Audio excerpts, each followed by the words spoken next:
Hello, welcome to Rebuilders. My name is Liddy. I'm here with Mark Sayers, as always. How are you going on the other side of the table, which is not very far away?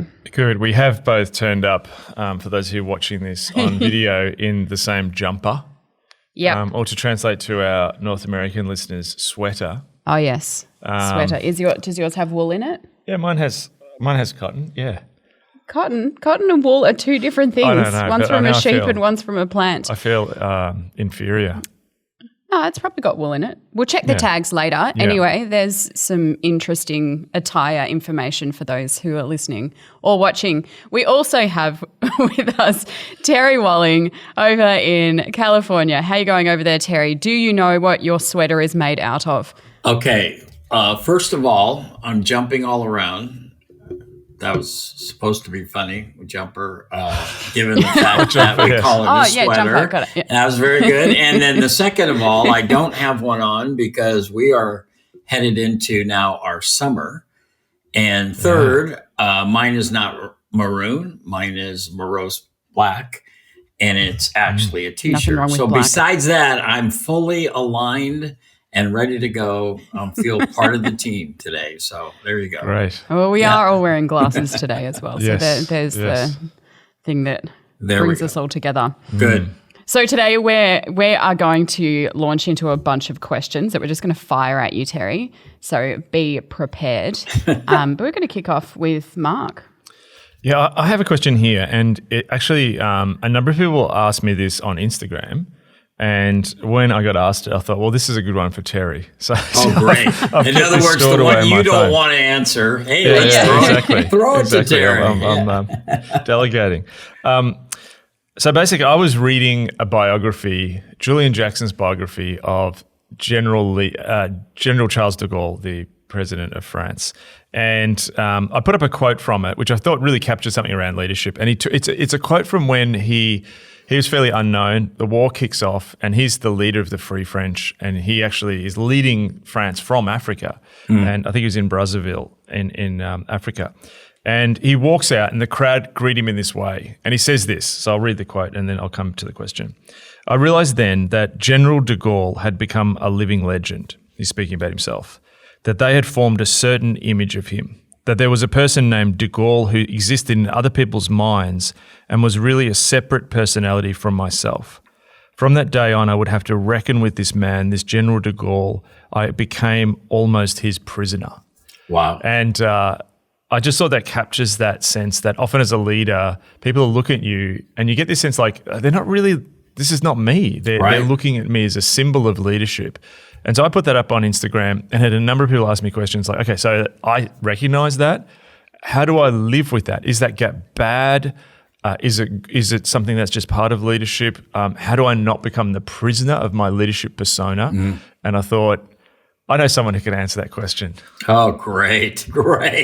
Terry Walling. So we're bringing in now our de Gaulle expert that can answer all of these historical and issues related to self-definition. So there we go.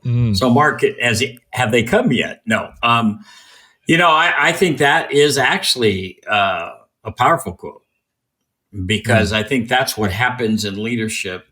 I think what happens though is then the leader turns, I'm going to go backwards on this. I'm going far out, then we'll go back in. The leader believes that, and therefore begins to change and adjust themselves to fulfill that. And then that's when the problem starts to happen. So what I mean by that is I think that's always going to be happening in the context of leadership because leaders always get interpreted by other people. It's when they themselves buy into that interpretation and quit being who they really are. That, I think, is where the danger really happens. One of the things I've learned, one of the definitions of a toxic culture is that when people quit trying to come or interact with who you really are and try to define you like they want you, and then they tell their friend how you should be, and then once they tell your friend how you should be, then they tell the friend, now go tell the leader they should be that person. That's what that is. That's classic triangulation, and that's classic toxic culture. So they won't actually accept that leader for who they are. Instead, they want to change that leader. So that always happens in leadership. Terry, you're saying that's right? No, I'm just telling you that always happens because people are trying to live their life through that leader versus take responsibility for their own life. So first, I think you got to accept that. And then the second thing you got to say is, now I as a leader am not going to buy into that. I as a leader instead are going to continue to work and understand who I really am and act accordingly. And that is actually mirroring for them health, not the dishealth that they want. And the way you build healthy cultures is someone's got to act in a healthy manner. And it first starts with the leader saying, I'm not going to be who you want me to be. I have a commitment to be who God has shaped me to be, who he's made me to be. When they act that way, then all of a sudden, guess what? It sends ripples of dishealth through the system. And that happens too in leadership. And then we have to deal with now the reality of we need to be who God's made us to be, not who we each want one another to be. So I guess that's a long way of saying that I think that always happens in leadership. It's our response that's the most important thing to determine whether we're going to let that kind of metastasize or we're going to nip it in the bud right away and force the issue that I am going to be, and I want you to be who God's made you to be as I work on being who God's made me to be. And if we need to grow, we need to have iron sharpening iron versus this triangulation that creates a toxic culture. I don't know if that helped, but that's my first reaction to statements like that, because in that de Gaulle quote or in that illustration, he had a choice to make. Do I actually play into that and live that out, even though that's what they want? Or do I stand against that and create, in some sense, the conflict that brings so that we can work our way toward a more healthy view of how that should play out? So I'm just going to ask a follow-up question. Sure. Like looking at the demographics of people who listen to this podcast, and most are young leaders, probably mid-20s to early 30s. Yep. And particularly at a time like this when the church in many places is in decline, or people are really worried about the future of the church, and you're a young leader. Often too, when you're a young leader and you're moving into that space, you feel insecure, you don't know where you stand, you're hoping for a break, you feel this call to ministry, you're hoping for a break. And then all of a sudden, what can happen too is that I'm really noticed that in the de Gaulle quote, it was the crowd. So the crowd was like cheering him on. And it's interesting, I hadn't noticed, like he does notice the difference. Like at first when I read that, I thought, oh, this guy's all over the place. But then you realize like at least he was like, I can see this is not me. Yeah. But for a young leader who's like all of a sudden, perhaps in their denomination, in their church, in their city, people are like, oh, here's, Mary's coming up, or Fred, and wow, they're this great young leader. What are the temptations for young leaders, particularly in this space? Because you can have something written all over you that you're the sort of next great hope for this denomination, this church. Yeah. Well, I just think almost it's the same thing. If you don't have other people around, you're going to start buying into that. You're going to start believing that message. And then when you believe that message, now you have to live out that persona or that person. So I think for all of us, but in particular for a young leader, it's having a few voices around them that actually keep them at a place where they both honor the fact that they probably do have some significant giftedness that we need, and yet don't dishonor them by actually allowing themselves to believe that it's all now put on them. It's all now responsible for them. And in the end, it it creates this crisis within them that says, I've got to play out something I've never even been through before, and it better succeed because they're all counting on it, kind of a deal. That's setting that young leader up for failure right away. We lose a chunk of leaders early. We lose a chunk of leaders at the end. We lose most of them in the mid game. But the ones we lose in the beginning is when we've actually given them an assignment instead of a task, and we've given them responsibility for the whole when they should be actually been given a chance to grow into that, not placed into it automatically. Young leaders, I want to tell the young leaders are out there, you do have a vision. God has put things on your heart. You do have what we need. So do not hear me saying that, oh, you got to wait and wait and wait. What I'm saying is it's a really important travel together and travel with someone that can continue to help give you, in some sense, perspective, because you lose perspective and you start believing the press. And then it just sets you up. The enemy goes, I've got you now, because now you're living into the false self, not the true self. Yeah. Yeah, it's good. I've actually got a question that kind of piggybacks on that a little bit.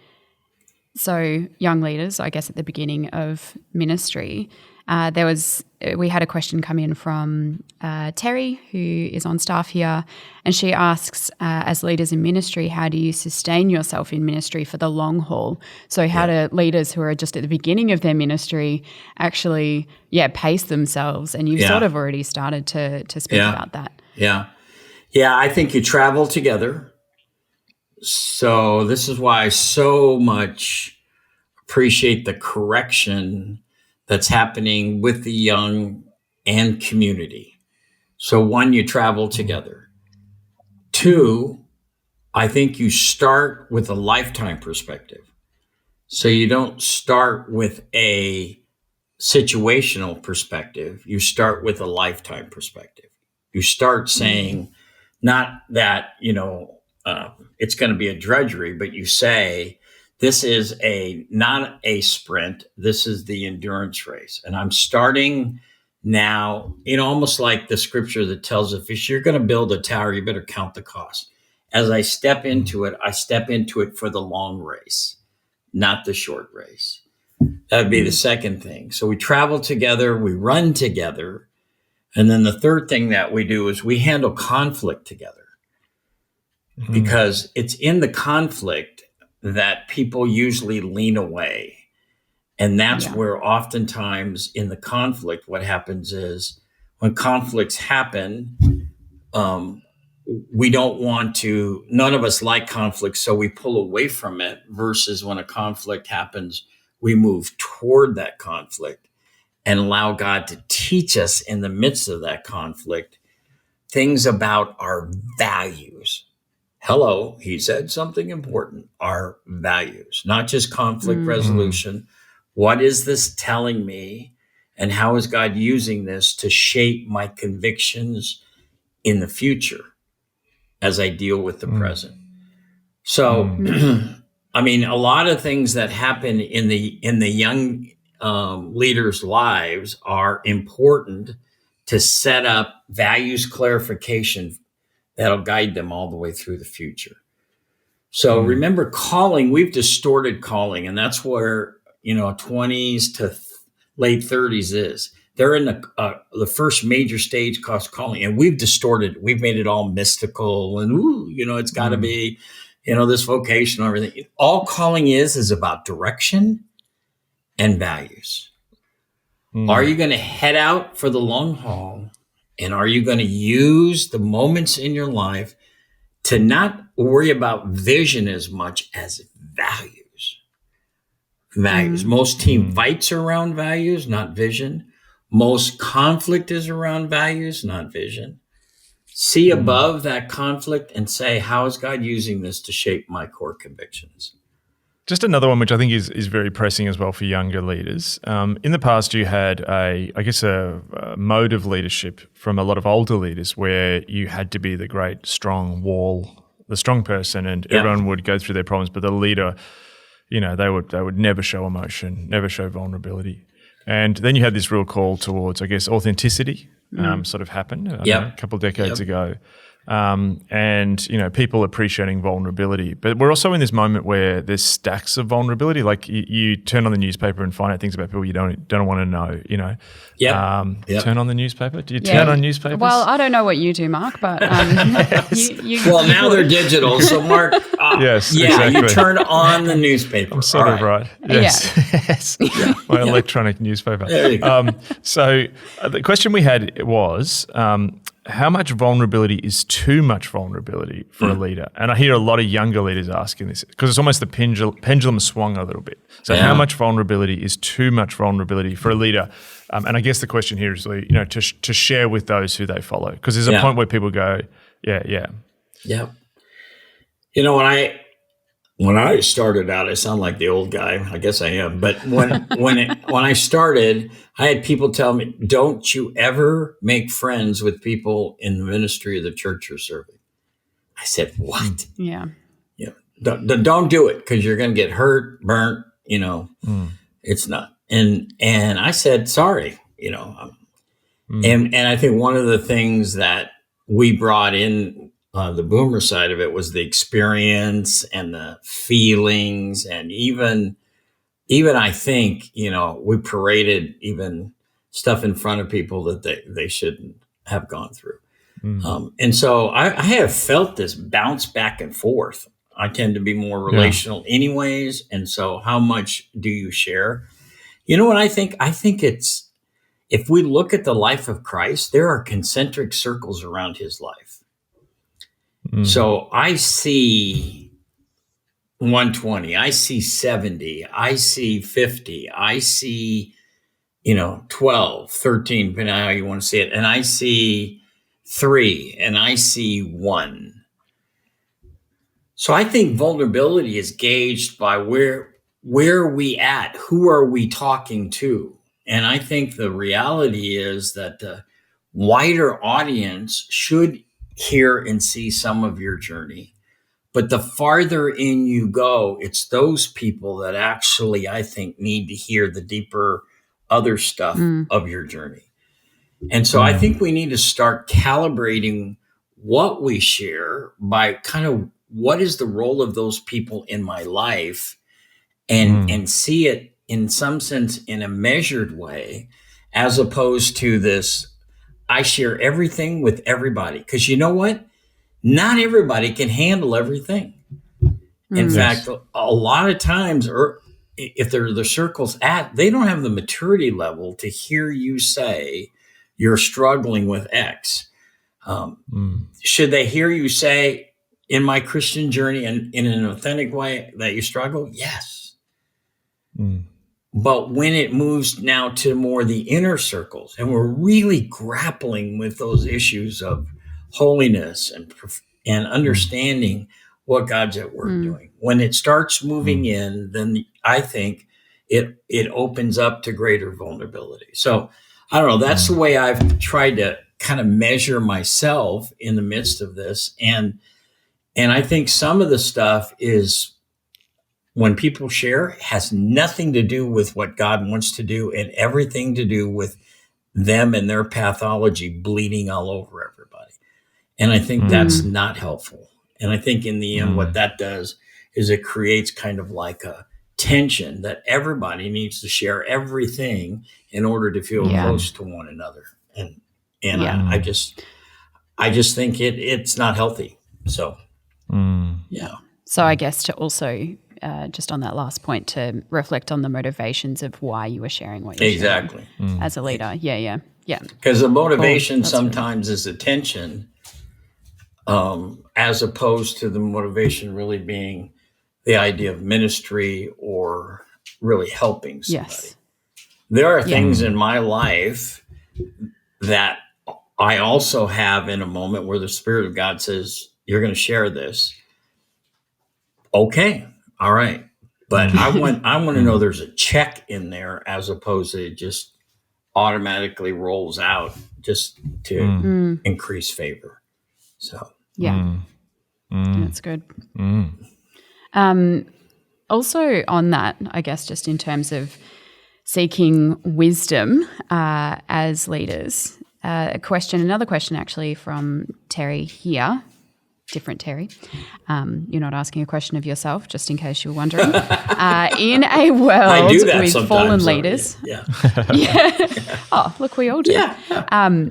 In a world with fallen leaders, much of which we've just been talking about, how do you discern where to find wisdom? Who are the leaders to be looking to?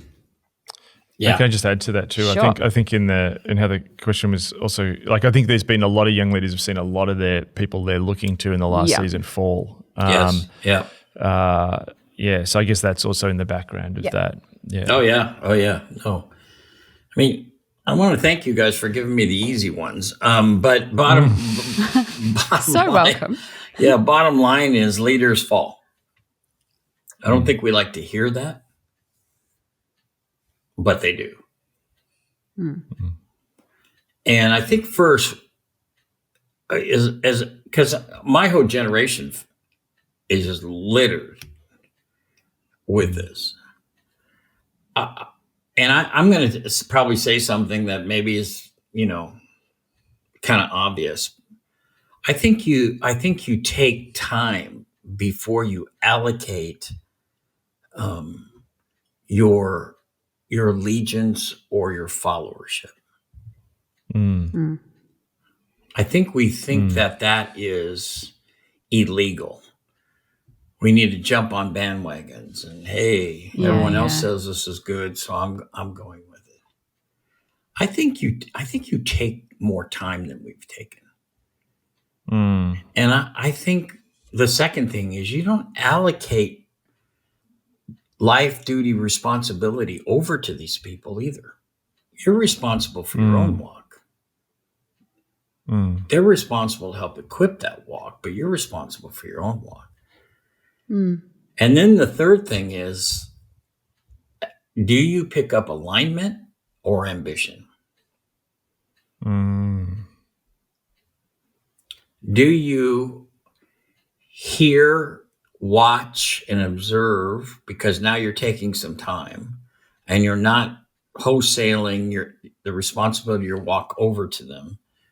Do you hear from them alignment with the king and the kingdom, even to the point of personal sacrifice and lack of gain?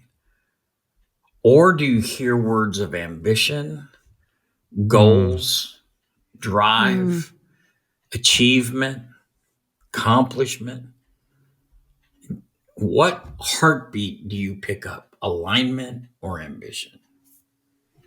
And I think if you go too fast, you're going to be blinded by ambition. It's going to look like it's for the king, and it's not. Yes. If you slow down, you're going to begin to and measure yourself. You're going to begin to see that not every leader is who they say they are. Yeah. And not every leader should be given even your followership that even others are giving to them. Now, does that say you should never follow? No, I just believe you measure into that as opposed to leap into that. And you got to go in with your eyes open. And the eyes are, we've imported a lot of the CEO model, the persons in charge, the authority kind of model. I know in Oz it's different than here. We really have the problem here. We've mimicked the business sector and brought it right in and mixed spiritual authority and natural abilities together, and it's all confusing. But I think the big issue with this whole thing is leaders fall. They can fail. So I'm going to try to follow a leader who, at the best I can discern, is aligned with the king, is following after and willing to personally sacrifice themselves for the king. And I've seen it demonstrated over time. Those are the leaders worthy of kind of coming up next to and saying, okay, I'll travel with you, kind of a deal. That's good. I mean, it's interesting too. I wonder if it's also worth adding, like, the model now is almost not even the CEO model. It's transformed to the Instagram influencer model, YouTube influencer model. And so charisma and people follow someone because, oh, wow, this guy's getting, or this girl's getting all these hits and, you know what I mean, like stats. And I mean, I'm just someone I've discovered recently who I'm listening to a lot actually isn't that famous. And I was reading one of their books and I noticed, like, I was thinking, man, this person's a bit like a modern day Tozer. And then I had the thought, like, if Tozer came along now, or some of these people from the past, would they be even that popular? Yeah. I thought that, like, that maybe Tozer would rock up today and, like, oh, he's struggling to get a book deal and, you know, he's got, you know, under 1,000 followers on Instagram or something. Yeah, I don't think they would be. I think they would be both misunderstood, set on the sideline. I think our zeal for speed and wanting to see, you know, results without paying the price. You know, Tozer's going to keep telling you to die. An example with the pandemic. I mean, look what's happened to us. And in some sense, it's only really been 18 months. And we are so ready for an answer and a quick fix. And let's get this over with and let's solve this. Yeah. It hasn't even been 2 years. Now you say, well, it hasn't been 2 years. Good Lord, that's a long time. Yeah. Yeah. If you feel it, then what you're demonstrating is the speed by which our culture has been operating for quite some time. And if we stay in that warp speed, we're going to keep paying the price with fallen leaders and misaligned allegiance to those leaders. Wow, that's really good. Great answer. How are we going for time here, Liddy? I don't actually know because I can't remember what time we started Oh, recording. we've got 27 minutes. Oh, it's up there. We have lots of it's right questions. in front of us. Maybe we'll just throw a couple more at you, Terry. Yeah. It's those we might not long get through them answers all. this guy keeps giving. Too, No. so, There's gold. There's gold in these answers. We don't want to. so good. We don't want to race through them, like as you just said, in our culture of speed. Very good, Mark. So we're here for 3 hours. Yeah, this is a 3-hour podcast tour, which probably people would like. We'd be exhausted, but in a culture that doesn't like words like authority and submission, how can we understand and reframe this biblically to help lead those we're following? Yeah. You know, and having been in Australia a little bit, this is your issue. This is big issue for your culture, and we've abused it, but almost you overreact to it and almost dismiss it. So I think one of the things that we need to do is I think one of the things to understand there's a difference between positional authority and spiritual authority. So what do I mean by that? What I mean by that is leadership's influence. It's not position. But some people have tried to gain position in order to get influence. Now that's the culture. That's how the culture does it.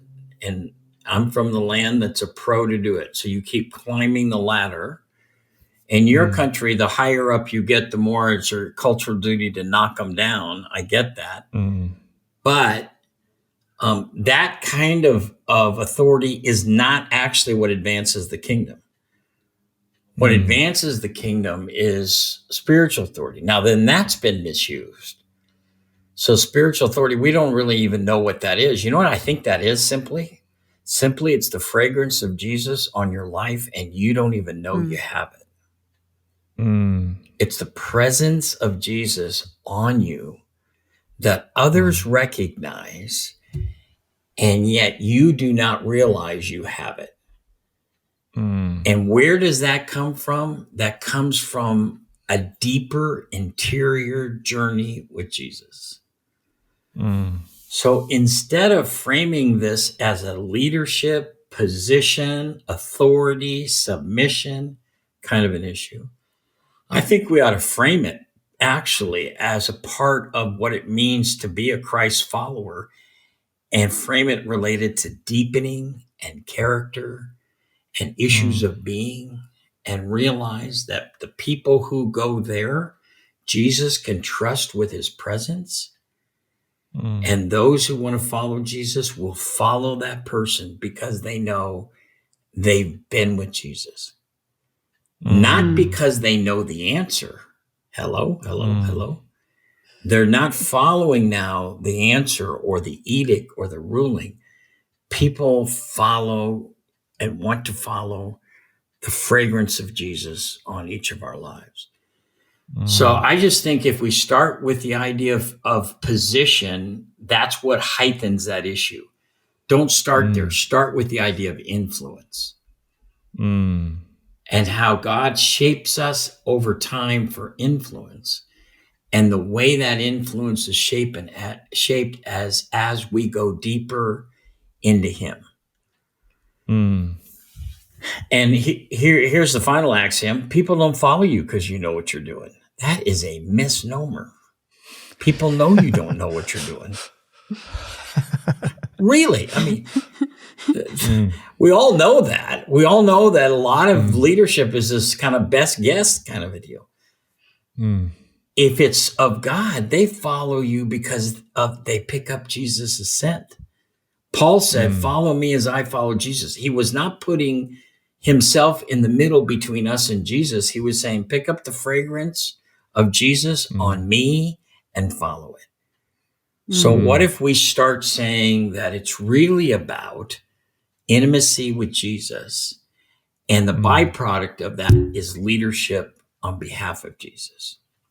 That's good. That's fantastic. Shall we ask some questions about transition? Do we have time for that? I'm wondering whether we have reached a good end. Okay, great. And I'm wondering, I have this sense too that transitions are such a key thing that almost they need a whole one in themselves. Because we're really keen to have Terry back. We know the audience have enjoyed his sharing his wisdom with us. Yes, definitely. So I think we've got enough questions for another future episode. So Stuck having to come back now, Terry. And I think even that point too, there's that sense you just get this. I feel like we're in this little bit of a strange moment in the sense of what you shared before. People are like, okay, done. We've done 18 months. Yeah. But the transition thing's still happening. Yeah. And I almost feel like we're in this little bit of I don't know, it's like a false reality zone. We are. Where people think this is all over. Yeah, we are. We are. And the world is changing. Like it's I think everyone thought, how's the world going to change because of the pandemic? The world's changing in many ways. So it'd be great to really dig into that, and even people like leading congregations and all that coming out of this moment. I agree. And the quick teaser for you is that it's pretty certain that you won't know when the transition ends, and you'll be sick and tired and ready for it to end long before it does. I just thought I'd leave you with that great thought, and really set up the listeners to want to come back as we talk more about the transition. I look forward to talking about that. Well, Terry, thank you so much for your rich and wise responses to these questions. For those of you who are not familiar with Terry, he leads an organization called Leader Breakthrough. You can find out all about that at leaderbreakthrough.com. And Terry, once again, thank you so much for your time for Rebuilders today. Honored. And, enjoy a pastry or something. Absolutely. Well, this is. Let's get a croissant. We didn't mention pastries enough. We didn't mention pastries, so I just thought I'd bring it up. Let's get a croissant on Rebuilders. I don't know. Can you send out some certificates or something? Something like that. Yeah, I'll just throw it at the screen. This is actually just the remnants of a donut, so I don't know if that counts. Anyway, it's been a pleasure. We will catch you next time.